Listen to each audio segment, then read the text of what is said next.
नमस्कार, बहुत स्वागत है आपका डिबेट लाइव बड़ी बहस मध्य प्रदेश में। मैं हूं आपके साथ अमित शर्मा। लोकसभा चुनाव में मध्य प्रदेश की 29 सीटों में से किस सीट पर कौन उम्मीदवार होगा, इस पर रायशुमारी के लिए बीजेपी में मंगलवार को दिन भर मंथन चला।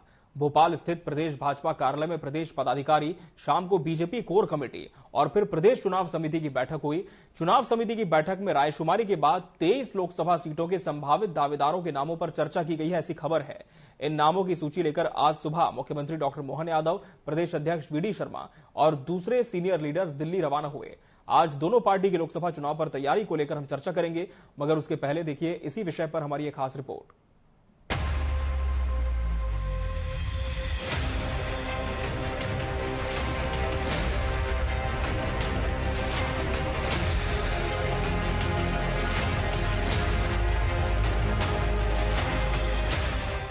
मध्य प्रदेश में लोकसभा चुनाव 2024 की तैयारी जोरों पर है।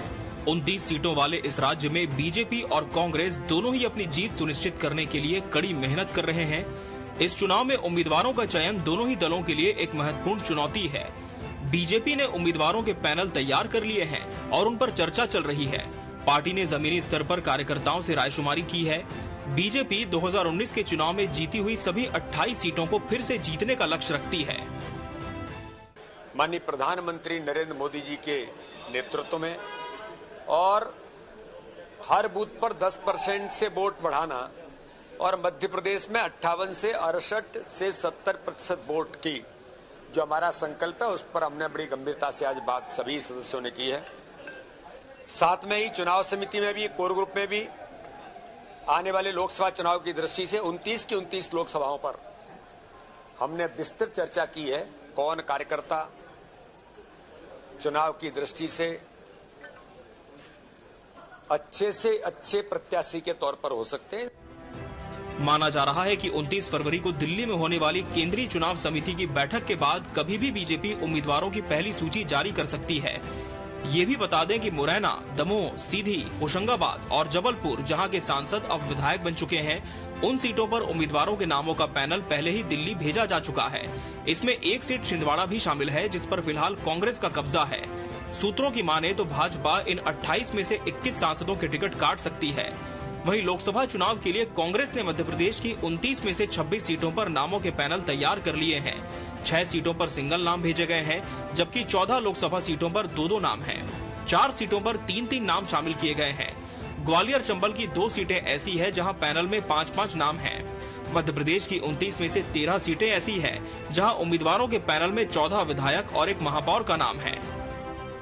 लोकसभा के चुनाव के परिप्रेक्ष्य में बूथ स्तर से लेके सारी जो चयन तक, प्रत्याशी चयन तक जितने भी बाकायदा जो क्रिया कार्रवाइयां हैं, उस पर भी विस्तार से चर्चा हुई। और जो सबसे महत्वपूर्ण है, संगठन के स्ट्रेंथन पे, अनुशासन पे और पार्टी के वर्करों को इस भावना से अवगत कराने के लिए कि अब नई और युवा पार्टी हम सबको मिलकर बनानी है, जिसमें प्रदेश कमेटी का गठन मैंने जैसे 2 दिन पहले भी कहा था, बहुत जल्दी होने वाला है। ऐसे ही जितने बदलाव जिला स्तर पे होंगे वो भी बहुत जल्दी होने वाले हैं। बहरहाल ये चुनाव दोनों ही दलों के लिए महत्वपूर्ण है। बीजेपी अपनी जीत का सिलसिला जारी रखना चाहती है, जबकि कांग्रेस अपनी हार का बदला लेने आतुर है। ये देखना दिलचस्प होगा कि इस बार किसके सर पर जीत का ताज सजेगा। ब्यूरो रिपोर्ट, टीवी 24 न्यूज। तो पैनल तैयार है, अब बस मुहर का इंतजार है। इसी विषय पर हम चर्चा की शुरुआत करते हैं, जिसके लिए हमारे साथ खास मेहमानों का पैनल भी जुड़ चुका है। बीजेपी प्रवक्ता शिवम शुक्ला जी हमारे साथ जुड़े हैं, कांग्रेस प्रवक्ता डॉक्टर राम पांडे जी इस चर्चा का हिस्सा हैं, वरिष्ठ पत्रकार उमेश भारद्वाज जी भी हमारे साथ जुड़े हैं। आप तीनों मेहमानों का बहुत बहुत स्वागत है इस डिबेट में। शिवम जी, 23 सीटों के दावेदारों के नामों की सूची को लेकर सीएम डॉक्टर मोहन यादव दिल्ली पहुंचे हैं और कल जब केंद्रीय चुनाव समिति की बैठक होगी तो क्या यह माना जाए कि नामों की जो स्थिति है अब वो साफ हो सकती है कल शाम तक या फिर परसों सुबह तक? संचालित होने वाला संगठन है। स्वाभाविक तौर पर नीचे के स्तर पर कार्यकर्ताओं से रायशुमारी की जाती है टिकटों के निर्धारण से पहले और उनकी क्या विचार है जनता के बीच क्या जनभावना है, तमाम चीजों से राष्ट्र के नेतृत्व को अवगत कराया जाता है। उसके पश्चात तमाम गुरदोष का अवलोकन करने के पश्चात राष्ट्रीय नेतृत्व जिस भी व्यक्ति के ऊपर विश्वास करता है, भारतीय जनता पार्टी का पूरा कार्यकर्ता वर्ग उसको जिताने के लिए वो संभवतः सिद्ध हो जाता है। यह तमाम चीजें एक प्रक्रिया का हिस्सा है। भारतीय जनता पार्टी इन चुनावों में प्रधानमंत्री मोदी जी की लोकप्रियता, संगठन की कार्यकुशलता और केंद्र और प्रदेश की सरकार की जन कल्याणकारी नीतियों के बलबूते पूरी तरीके से आश्वस्त है कि देश और प्रदेश की जनता में अपने आशीर्वाद और पूरे एक स्नेह से अभिषिंचित करेगी और स्वाभाविक तौर पर प्रधानमंत्री जी के झोली में इस बार 29 सीटें मध्य प्रदेश की जनता डालने जा रही है। इसी चीज को लेकर के हम आगे बढ़ रहे हैं और देखेंगे कि आने वाले चुनावों में जो भी हमारी प्रत्याशी जो भी पैनल तैयार हुए हैं उनका एक सकारात्मक परिणाम देखने को मिलेगा और जीत का मार्जिन इस बार उत्तरोत्तर उसमें वृद्धि होगी। जैसा 2014 के बाद 19 में अप्रतिम था, इस बार और ज्यादा जो सीटों पे जीत का अंतर था वह बढ़ेगा और प्रधानमंत्री जी के नेतृत्व में पार्टी से हम सब सरकार में वापस आएंगे। ठीक है डॉक्टर राम पांडे जी, आपको आवाज मिल पा रही है अब? जी राम पांडे जी, शिवम जी कह रहे हैं कि बीजेपी तो पूरी तरह से आश्वस्त है कि पिछली बार जो एक सीट छूट गई थी उस पर भी इस बार प्रत्याशी जीतेगा। केंद्रीय चुनाव समिति की कल बैठक है, इसके बाद बीजेपी की तरफ से बताया जा रहा प्रत्याशियों का ऐलान हो सकता है, लेकिन कांग्रेस की क्या तैयारी है, कब तक स्थिति स्पष्ट होगी? क्या भारत जोड़ो न्याय यात्रा तक का इंतजार करना होगा या उसके पहले सूची आ सकती है? जी मेरी आवाज आ रही है? जी जी आपकी आवाज मिल रही है जी, आपकी बात रखें। जी देखिए, अभी चुनाव आयोग ने कोई प्रेस कॉन्फ्रेंस नहीं ली है, अभी कुछ डिक्लेयर नहीं है कि किस तारीख को चुनाव होंगे जी, कब से आचार संहिता लगेगी, कितने चरणों में चुनाव होंगे, कांग्रेस हो या बीजेपी हो या अन्य पार्टियां हो जी। स्वाभाविक रूप से यही होता है कि जब आचार संहिता लग जाती है उसके बाद ही नाम डिक्लेयर होते हैं, तब तक पार्टियां अपना प्रत्याशियों पर मंथन करती रहती हैं। और भारतीय जनता पार्टी की बात करें तो वो कह रहे हैं 29 सीटों पर हम जीतेंगे, अच्छी बात है, जीतो, कोई बात बुराई वाली बात नहीं है, लेकिन इतना मंथन करने की जरूरत क्या है? 28 सांसद तो इनके पास पहले से है ना, उनको क्यों उनका टिकट काटा जा रहा है? उन्होंने क्या काम ऐसा गलत कर दिया या उनसे ऐसी क्या गलती हो गई कि उनके नामों पर चर्चा नहीं हो रही है? या जो 28 दूसरे नाम आएंगे या 29 दूसरे नाम आएंगे, क्या वो विशेष नाम रहेंगे? जी। अब जिस पार्टी में अभी मोहन यादव जी का नहीं पता कि वो कब तक मुख्यमंत्री हैं या उनको स्वयं को नहीं पता था कि उनको मुख्यमंत्री बनाया जा रहा है, वीडी शर्मा कब तक रहेंगे उन्हें नहीं पता, नरेंद्र सिंह तोमर को केंद्रीय मंत्री से विधायक बना दिया गया, उन्हें नहीं पता। आज यदि केंद्रीय मंत्री कोई भारतीय जनता पार्टी में है तो वो एक ही है जो कांग्रेस पार्टी से बीजेपी में गए थे, सिंधिया जी। तो मोदी जी और अमित शाह के मन में क्या है ये वीडी शर्मा जी और मोहन यादव जी किसी को नहीं पता है। और कोई भी बीजेपी से चुनाव लड़े, हारे या जीते, उनको तो अपना मुंह बंद करके रखना है। 28 सांसद थे, इन्होंने कोई सवाल नहीं पूछा संसद में, जनता के बीच में नहीं गए, जनता की कोई इन्होंने मांग नहीं उठाई, कुछ भी ऐसा काम नहीं किया जो हम 28 सांसद में एक का भी नाम लेकर ये बता सके कि ग्वालियर के सांसद ने कुछ स्पेशल किया या इंदौर, भोपाल, जबलपुर, उज्जैन, बालाघाट, जितने भी इनके सांसद हैं किसी ने नहीं कुछ किया। केवल सबसे बोला गया आपको तो मुंह पर टेप लगाकर रखना है। अब इनके सांसद रिपीट होते हैं या नए आते हैं, सबको मुंह पर टेप लगाकर रखना है। और इनके जो सर्वमान्य नेता है मोदी जी, उनको यह है कि मीडिया के जवाब नहीं देना है, मतलब इनको सवाल पूछना नहीं है और उन्हें प्रेस कॉन्फ्रेंस लेना नहीं है, मीडिया के जवाब देना नहीं है। तो ओवरऑल ये जो चुनाव है ये लोकतंत्र वर्सेस तानाशाही है। जो देश की जनता लोकतंत्र को बचाना चाहती है वो कांग्रेस को वोट देगी, और जो चाहती है कि कोरिया की तरह, नॉर्थ कोरिया की तरह, रूस और चीन की तरह तानाशाही बढ़े, वो भारतीय जनता पार्टी को वोट करेंगे। तो इस बार का चुनाव लोकतंत्र वर्सेस तानाशाही है और कांग्रेस पार्टी के टिकट डिक्लेयर हो जाएंगे। आचार संहिता लगने दो, चिंतन मंथन सब चल रहा है। और कांग्रेस पार्टी में सबसे बड़ी बात यह है कि प्रत्याशी के नाम पर वोट गिरता है, पार्टी के नाम पर वोट करता है, प्रत्याशी एक्टिव रहता है, जनता के हितों के लिए लड़ता है, जनता के बीच में रहता है। लेकिन भारतीय जनता पार्टी में अरे गहरे नत्थु गहरे किसी को भी टिकट दे दो, वहां नहीं पता रहता है कि इंदौर में विचार दोनों ही पार्टियों में चल रहा है। ठीक है, मैं इस पर जरूर जवाब लूंगा शिवम जी का। वरिष्ठ पत्रकार उमेश भारद्वाज जी का रुख कर लेंगे। उमेश जी, कांग्रेस कह रही है कि लोकतंत्र वर्सेस तानाशाही का चुनाव इस बार है, क्या ऐसी स्थिति आप देखते मानी जाए कि दोनों ही पार्टियों को मंथन बहुत करना पड़ रहा है इस बार चुनाव को लेकर? वर्सेस तानाशाही के बीच में होगा। जी उमेश जी। जी नमस्कार। मैं आपका कन्वर्सेशन शुरुआत में नहीं सुन पाया, ऑडियो प्रॉब्लम था कुछ, लेकिन जहां तक आपकी बात अभी मैंने सुनी है, पांडे जी से भी मैंने थोड़ा बहुत सुना जो कहा उन्होंने जी। मैं सहमत हूं आपकी बात से, लेकिन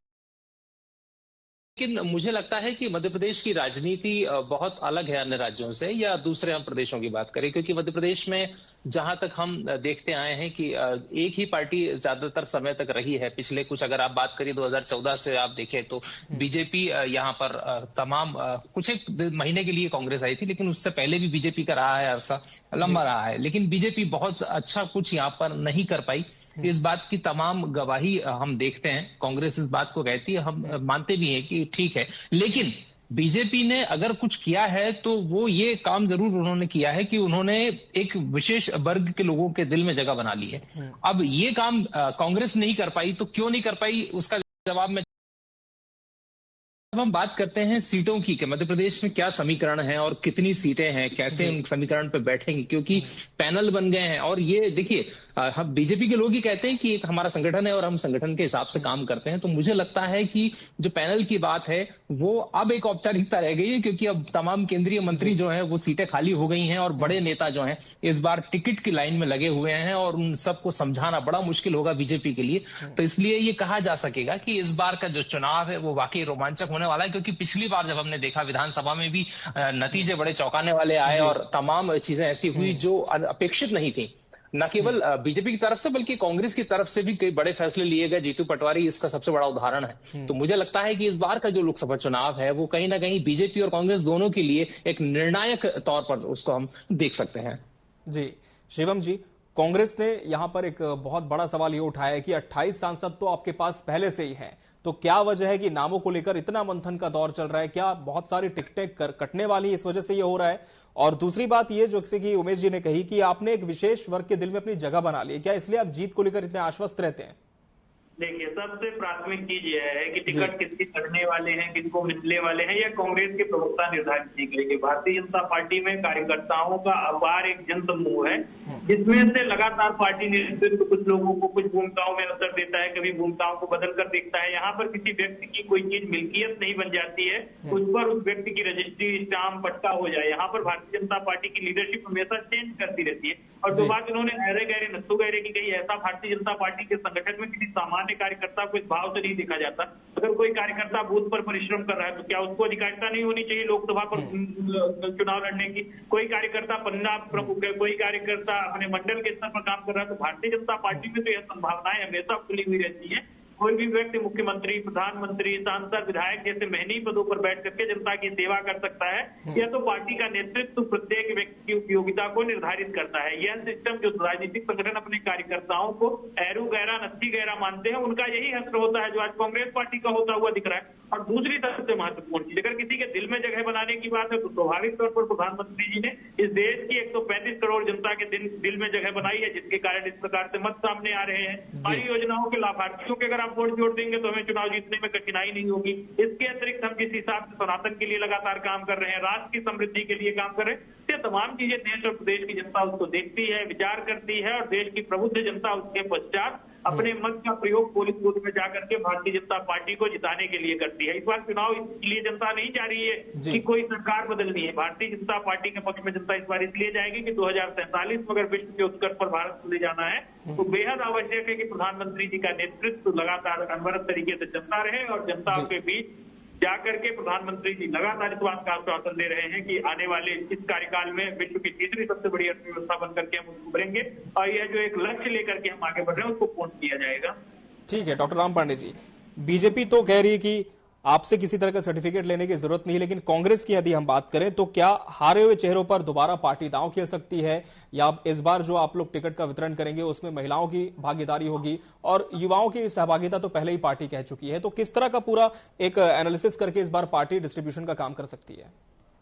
देखिए, हम तो भारतीय जनता पार्टी के नेताओं को सर्टिफिकेट नहीं देते हैं, लेकिन हमारे काम कितने अच्छे हैं ये भारतीय जनता पार्टी के नेता हमें सर्टिफिकेट देते हैं। हमारे काम को भारत रत्न मिलता है हमारे 5 साल के नरसिम्हा राव जी के कार्यकाल को भारत रत्न की उपाधि दी गई है। प्रणब मुखर्जी जो हमारे बड़े नेता थे उनको भारत रत्न दिया गया है। तो भारतीय जनता पार्टी कांग्रेस पार्टी को भारत रत्न देकर ये बता देती है कि टीवी पर आकर जो भी ये ज्ञान बांटते हैं ये टोटल इनका झूठा ज्ञान होता है। और देश जो चलता है 3 मुख्य बातें हैं। हमारे जो सेना के जवान हैं और हमारे जो युवा हैं और हमारे किसान हैं। किसान दिल्ली में बैठकर आंदोलन कर रहे हैं, उनको एमएसपी नहीं मिल रही है, उनकी आय डबल नहीं हुई है, उन पर जीएसटी लगा दिया गया है, उनकी बिजली महंगी कर दी गई है। तो किसान बैठा हुआ है दिल्ली में। मतलब इनकी नीतियां जो इन्होंने गारंटी को जो जुमले में कन्वर्ट कर देते हैं तो किसान परेशान है। भोपाल में बेरोजगार युवा बैठे हुए हैं। इन्होंने अभी मोहन यादव जी ने भी अभी जैसे ही मुख्यमंत्री बने 90,000 सरकारी नौकरी देंगे विज्ञापन निकाल दिया। उसके बाद अता पता नहीं है। तो जैसे शिवराज जी घोषणावीर थे उससे बड़े घोषणावीर ये मोहन यादव जी निकल चुके हैं। तो भोपाल में हमारे बेरोजगार लोग बैठे हुए हैं। जंतर मंतर पर हमारे अग्निवीर बैठे हुए हैं। 2 लाख लोगों की परीक्षा ले ली जो सेना में जाने हैं और उनको ज्वाइनिंग नहीं दी जा रही है। अग्निवीर जो कांग्रेस 40 साल की नौकरी देती थी इन्होंने 4 साल की कर दी। कांग्रेस हमारे सेना का सम्मान करती थी, परमानेंट पेंशन देती थी, इन्होंने पेंशन खत्म कर दी। कांग्रेस ने सेना के लिए अस्पताल खोले, इन्होंने एक अस्पताल नहीं बढ़ाया। कांग्रेस ने सेना के लिए सैनिक स्कूल खोले, इन्होंने एक सैनिक स्कूल नहीं बढ़ाया। तो पूरा देश है युवाओं से चलता है, किसानों से चलता है। किसान हमारा पेट भरते हैं, वो उन पर गोलियां चलाई जा रही हैं, उनके रास्ते में कीलें डाली जा रही हैं। और जैसा कि मैंने कहा था तानाशाही, चंडीगढ़ चुनाव आप सबने देखा होगा। चुनाव आयोग ने किसको पीठासीन अधिकारी बनाया? जो बीजेपी का कार्यकर्ता है। बीजेपी के पदाधिकारी को सरकारी पद देकर वो चुनाव कराना है। और सुप्रीम कोर्ट ने कहा है कि ये लोकतंत्र की हत्या है। उत्तराखंड में राष्ट्रपति शासन लगा दिया था, सुप्रीम कोर्ट ने कहा ये लोकतंत्र की हत्या है। कितनी बार सुप्रीम कोर्ट डिसीजन देगा? महाराष्ट्र में इन्होंने सरकार उद्धव ठाकरे की हटा दी, सुप्रीम कोर्ट ने कहा ये लोकतंत्र की हत्या है, ये गलत हुआ है। तो ये तानाशाही के बारे में ये केवल कांग्रेस पार्टी नहीं कह रही है, सुप्रीम कोर्ट इसका ठीक है। जवाब ले लेते हैं। शिवम जी जवाब दें, फिर उमेश जी का रुख करेंगे। शिवम जी जवाब दें। पूरे देश के अलग अलग राज्यों में जहां कांग्रेस की सरकार नहीं होती है वहां कभी ऑपरेशन लोटस चला दिया जाता है तो कभी चुनाव की प्रक्रिया में धांधली की जाती है। कांग्रेस का आरोप सीधे बीजेपी पर। शिवम जी जवाब दें। देखिए सबसे न प्रचार कर पाए, न टेंट लगा पाए, न पैम्पलेट बांट पाए। तो इस हद तक तानाशाही चल रही है। जो बीजेपी को चंदा नहीं देता है, जो भी व्यापारी देश में बीजेपी को चंदा नहीं देता है उसके छापे पड़ जाते हैं। तो व्यापारियों के देश के व्यापारियों का जवाब ले रहा हूँ, आप ही के सवाल का जवाब ले रहा हूँ। जवाब दीजिए उमेश जी, माफ कीजिए शिवम जी जवाब दीजिए। जी सबसे प्राथमिक चीज ये कह रहे अर्थव्यवस्था शर्म आनी चाहिए। 55 लाख करोड़ का कर्जा। राम जी मैं आपका फिर से रुक करूंगा, निवेदन है आपका फिर से रुक करूंगा। आप ही ने जो सवाल पूछा उसका जवाब लेने के लिए मैं रुक कर रहा हूँ शिवम जी का। राम जी फिर आऊंगा आपके पास। शिवम जी जवाब दें। कौन सी घटना नहीं हो रही है? मध्य प्रदेश में मोहन यादव बनते और 15,000 करोड़ का कर्जा ले लिया। ये कर्जा किस रूप में? ठीक है जवाब ले लेते हैं। पहले वाले सवाल का जवाब ले लेते हैं, इस पर भी आएंगे। जी क्योंकि ये शिवम जी जवाब दें। बेरोजगारी क्यों बढ़ रही है? क्योंकि आप विवेक से क्यों बिठा लेते हो जो चिल्लाने के अलावा जिनका कोई शक्ल नहीं है? देखिए सबसे प्राथमिक चीज जो है आज की तारीख में हमें समझनी होगी। यह लोग जब भी इस प्रकार की बात करते हैं राज्यसभा में क्रॉस वोटिंग की, लोकतंत्र पे खतरा की, तो सबसे पहले हमें याद करना चाहिए क्रॉस वोटिंग का सबसे इस देश में नायाब उदाहरण कब देखने को मिला? अंतरात्मा की आवाज पर किसके कहने पर वोट डाले गए थे? अपहरण, किडनैप, गैंगरेप, हत्या, आत्महत्या, ठेकेदारों को पेमेंट नहीं मिल रहा। राम जी मैं आपका फिर से रुक करूंगा। शिवम जी आप आपकी बात जारी रखें। राम जी मैं आपका फिर से रुक करूंगा, उमेश जी का भी रुक करूंगा। शिवम जी आपकी बात जारी रखें। लोकतंत्र की हत्या कांग्रेस लगातार ये आरोप लगा रही है कि तानाशाही रवैया बीजेपी का जारी है, चाहे हम राज्यों की बात करें केंद्र की बात करें। केवल मुद्दों से भटकाने का काम किया जाएगा। ध्रुवीकरण के लिए झूठी खबरें फैलाई जाएंगी, पाकिस्तान को गरीब बनाया जाएगा, चीन का बहिष्कार किया जाएगा, पता नहीं उमेश जी चलिए उमेश जी का रुक कर लेते हैं। चलिए बीजेपी का जवाब अभी नहीं आ पाया है। अमित जी के माध्यम से पांडे जी को एक प्रश्न है जो पांडे जी ने कहा, बहुत अच्छी बातें कही आपने, बहुत सही बिंदु उठाए, लेकिन एक प्रश्न इस पर यह उठता है कि आखिरकार कांग्रेस सड़क पर नजर क्यों नहीं आती है? आखिरकार कहां कमी है संगठन में कोर लेवल पे कि कांग्रेस सड़क पर नहीं दिख रही? कार्यकर्ताओं की कमी दिख रही है। आप इंदौर की बात कर लीजिए, आप भोपाल की बात कर लीजिए। मैं प्रश्न मेरा कर लूं, उसके बाद आप जवाब दे दीजिएगा। मैं 2-3 मेरे प्रश्न है। दरअसल आपने जो बिंदु उठाया ये बहुत सही बिंदु और लोकतंत्र में बहुत जरूरी है ये प्रश्न। इसका जवाब सत्ता पक्ष को देना बहुत जरूरी है, लेकिन कहीं ना कहीं आप लोग सहमत होंगे इस बात से कि कहीं अगर कांग्रेस की प्रदर्शन के लेवल पे बात की जाए तो वो बहुत कमजोर दिखती है। तो इसकी एक वजह क्या है? पहला प्रश्न। दूसरा ये है मेरा प्रश्न कि क्या कांग्रेस के पास उम्मीदवारों की कमी है? क्योंकि आप देखिए कि अब कैंडिडेट के नाम बड़े मुश्किल से मिल पा रहे हैं, क्योंकि अगर हम बात करें लोकसभा चुनाव की तो लोकसभा में बहुत नजदीक है। आप ये देखिए कि चुनाव की लिस्ट जारी होने वाली है, लेकिन ऐसे में बड़ा मुद्दा यह है कि बड़े नेता जो है वो चुनाव लड़ने से पीछे हट रहे हैं। तमाम ऐसे बयान उनके सामने आ रहे हैं कि जहां वो ये नहीं चाहते कि वो सीट से चुनाव लड़े। मसलन कोई भी एक सीट ले लीजिए, आप बदनावर की सीट ले लीजिए, भंवर सिंह शेखावत वहां से अभी विधायक हैं, उनको इंदौर लाकर के बलि का बकरा बनाया जा रहा है। उनको मालूम है कि वो चुनाव हारेंगे, इसीलिए उनका बयान सामने आया और उन्होंने कहा कि बदनावर की मैं सेवा करना चाहता हूं। तो ऐसे तमाम एग्जाम्पल हैं साहब। इसका प्रश्न ये जो प्रश्न है, ये 2 बड़े प्रश्न है, इनका जवाब मैं आपसे जवाब दीजिए डॉक्टर राम पंडित जी। जी मैं आपको जवाब दे रहा हूं। पहली बात तो जो अंधे लोग हैं उनको कांग्रेस दिखाई नहीं देती है, सड़क पर दिखाई नहीं देती है। कल 11 बजे ग्वालियर में फूलबाग मैदान पर मैं धरने में जा रहा हूं किसानों के लिए। आपके चैनल को आमंत्रित करता हूं और उस धरने को आप लाइव दिखाएं। नहीं दिखाएंगे, आपकी हिम्मत नहीं है। भारत जोड़ो न्याय यात्रा आ रही है, कितने राष्ट्रीय चैनलों पर लाइव चल रही है। 2 तारीख से लेकर 6 तारीख तक मध्य प्रदेश में यात्रा रहेगी, लाखों लोग रहेंगे। तो ये जो नरेटिव गढ़ा जा रहा है, ये एक डायलॉग बन गया है कि कांग्रेस सड़कों पर नहीं दिखाई देगी। मैं आपको चैलेंज कर रहा हूं, कल ग्वालियर में फूलबाग मैदान में आप अपने आप को झूठा साबित कीजिए कि कांग्रेस के बारे में कि कांग्रेस सड़कों पर नहीं दिखाई देती है। ये हमेशा झूठ बोला जाता है। दूसरी बात, आपने कहा सांसद के लिए प्रत्याशी नहीं मिल रहे हैं। जी, उम्मीदवारों पर सवाल है कि उम्मीदवार नहीं मिल रहे हैं। जी,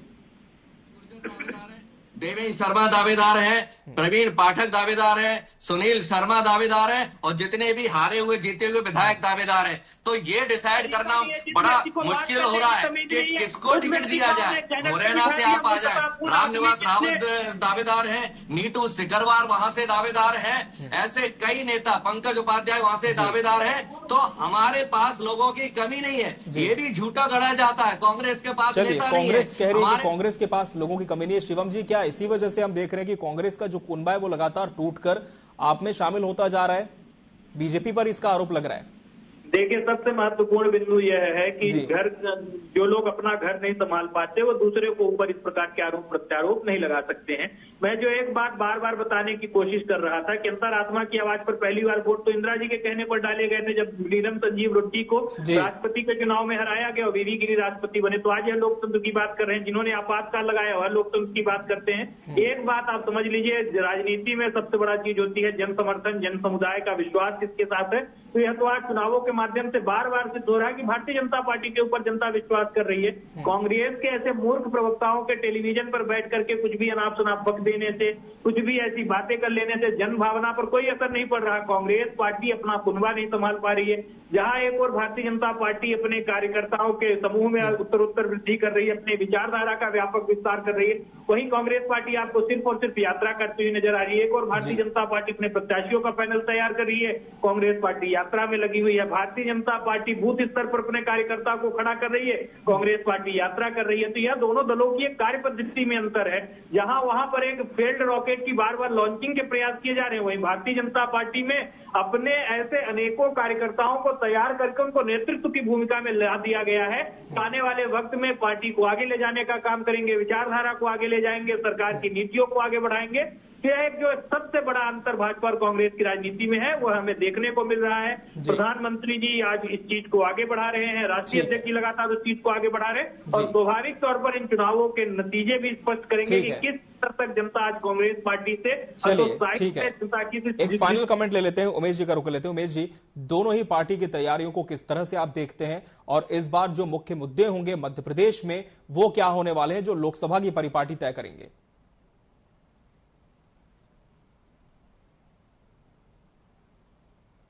जी उमेश जी। जी एक बार और आप दोहराएं कृपया। जी उमेश जी, सवाल ये था कि दोनों ही पार्टियों की तैयारियों का अपनी अपनी जगह दावा है, लेकिन धरातल पर कितनी तैयारियां सशक्त है किस पार्टी की, क्या आप देखते हैं? और मुख्य मुद्दे इस बार क्या होंगे मध्य प्रदेश से जो लोकसभा की परिपाटी तय करेंगे? देखिए मध्य प्रदेश में दोनों ही पार्टी बहुत जोर से हैं, तैयार हैं, मतलब जोरों पर तैयारी चल रही है। और मैंने जहां तक देखा है, एनालिसिस किया है कि बीजेपी ने जो काम किए हैं वो अपने काम गिनाने के लिए तैयार है। यहाँ पर व्हाइट पेपर जो है वो भी एक लाया गया, आप देखेंगे कि किस तरह से सरकार ने काम गिनाया। मध्य प्रदेश में कांग्रेस की अगर बात कीजिए तो कांग्रेस इस समय अपने आप को कम से कम यह है कि लोकसभा में रिप्रेजेंटेटिव उसके तैयार हो जाएं, उसकी तैयारी कर रही है। लोकसभा की अगर बात करें तो विधानसभा में अगर हम देखेंगे जिस तरह से नतीजे सामने आए, अब ये कहा जा रहा है कि जो वोट परसेंटेज है वो कम से कम उसको बढ़ाया जाए ताकि कांग्रेस के पक्ष में लोग आ सकें। और कांग्रेस के पक्ष में अगर लोग आना चाहते हैं तो उसके पीछे कांग्रेस को एक सबसे बड़ा काम करना पड़ेगा कि जो कहीं ना कहीं एक नैरेटिव सेट हो गया है, उस नैरेटिव को तोड़ना पड़ेगा, तब जाकर के जो पार्टी है वो कैडर जो है उस पर काम करे और जमीन पर आ पाएगा। क्योंकि कांग्रेस के नेताओं की अगर आप गिनती शुरू कीजिए तो तमाम अच्छे नेता हैं, मैं कहता हूं युवा नेता हैं और नया जोश है, लेकिन उस नए जोश के पीछे कमी यह है कि कहीं ना कहीं उन लोगों के दिल में, युवाओं के दिल में वो जगह नहीं बना पाया उतनी जो आज एक पीएम मोदी की छवि यहां पर बन के उभरी है। और जब हम जाते हैं मैदान में, बात करते हैं पत्रकारों से, हम बात करते हैं मैदानी लोगों से, हम बात करते हैं मजदूरों से, तो आप स्वयं इस बात को अनुभव कीजिएगा कि वो कहीं ना कहीं नैरेटिव जो सेट हुआ वो उससे प्रभावित है। तो कांग्रेस को इस नैरेटिव को तोड़ना पड़ेगा। मैं आऊंगा आपके पास पांडे जी, आपसे पूछूंगा कि क्या वजह रही इसके पीछे जो मैंने कहा। चलिए संक्षेप में, क्योंकि कार्यक्रम के अंतिम चरण में पहुंच चुके उमेश जी। बात रखिए अमित जी, वो बड़ी बात है कि इस सारी चीजों को देखें अगर हम, तो कहीं ना कहीं आज कहा जाएगा कि निश्चित तौर पर दोनों ही पार्टी जो है, शुक्ला जी से और पांडे जी से मैं सहमत अगर हूं तो कहूंगा कि हाँ निश्चित तौर पर दोनों ने तैयारी अच्छी की है। और इस बार मुझे उम्मीद है कि कांग्रेस अच्छा प्रदर्शन करेगी। छिंदवाड़ा तो निकलेगा, लेकिन दूसरी जो सीटें उनको भी निकालने की कोशिश मुझे लगता है इस बार राम जी की छिंदवाड़ा तो निकलेगा ही, लेकिन दूसरी पार्टियों में, दूसरी सीटों पर भी कांग्रेस की इस बार बढ़त दिख सकती है। बहरहाल समय हमारे पास इतना ही था, चर्चा और भी हो सकती थी। आप तीनों मेहमानों का बहुत बहुत शुक्रिया हमसे इस डिबेट में जुड़ने के लिए और इसका हिस्सा बनने के लिए आपका बहुत धन्यवाद। इसी के साथ बड़ी बहस डिबेट लाइव मध्य प्रदेश में आज के लिए फिलहाल इतना ही। मुझे और मेरी टीम को दीजिए इजाजत। नमस्कार।